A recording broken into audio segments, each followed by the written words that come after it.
Welcome to Sona Stories, where bedtime becomes an adventure. Now, snuggle up and get cozy as we begin tonight's tale. By the edge of a shimmering sea lived a humble fisherman and his wife in a tiny cottage that creaked with every ocean breeze. Though their home was simple, with walls that whispered with the wind, it was filled with love and warm contentment. One golden morning, as sunlight danced across the waves like scattered diamonds, the fisherman cast his net into the deep blue water. Hours passed with no luck, and worry began to flutter in his heart like a restless seabird. Just as he was about to give up,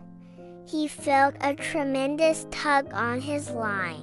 When he brought his catch to the surface, the fisherman gasped in wonder. There, glistening in his net, was the most magnificent fish he had ever seen. Its scales shimmered like precious jewels, changing from deep blue to silver to gold as it moved. But most magical of all, the fish began to speak. "Please, kind fisherman," the fish said in a voice as gentle as ocean waves, "I am an enchanted prince trapped in this form. If you release me, I will grant any wish your heart desires." The fisherman's heart filled with compassion. "You poor creature," he said softly, "I could never keep someone prisoner." Without hesitation, he carefully placed the magical fish back in the sparkling water. "Thank you for your kindness," the fish said. "If you ever need anything, come to the shore and call my name Flounder." When the fisherman told his wife about the magical encounter, her eyes grew bright with possibility. "We could use a proper house," she said thoughtfully, "one that doesn't let in the rain and wind." The next morning, the fisherman returned to the seashore. "Flounder, magical fish of the sea, I have come to ask something of thee." The beautiful fish appeared, scales glittering like starlight.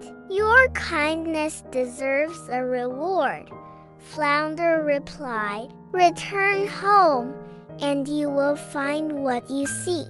Where their tiny cottage had stood, there now sat a charming house with strong walls and windows that sparkled in the sunlight. His wife was overjoyed, and for several weeks they lived contentedly. But gradually, the wife began to notice the grand mansions of wealthy merchants. "Surely the fish wouldn't mind giving us something grander," she insisted.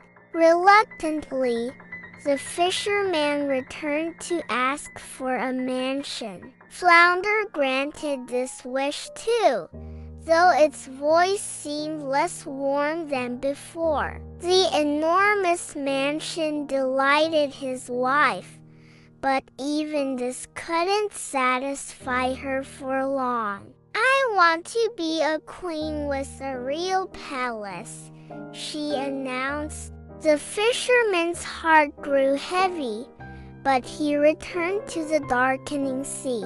The waves were rough now, and Flounder's golden scales had dulled with sadness. "Very well," the fish sighed. "It shall be as she wishes."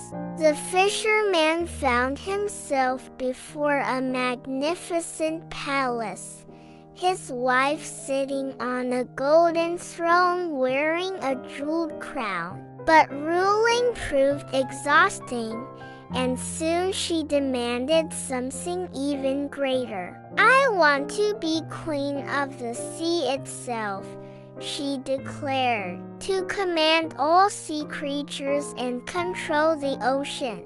With tremendous reluctance, the fisherman returned to the shore. The sky had turned dark and threatening, with lightning flashing and thunder rumbling overhead. When Flounder appeared, its beautiful scales had turned gray and dull, eyes filled with disappointment.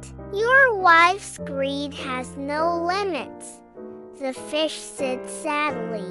"She has forgotten that contentment brings true happiness. It is time for her to remember what truly matters. Return home," Flounder said, "and you will find things as they were meant to be." The fisherman hurried through the storm to find only their original tiny cottage. His wife sat in her everyday clothes, looking around in shock. "We had everything we could ever need," the fisherman said gently, "but nothing was ever enough. The fish showed us kindness, and we responded with endless greed."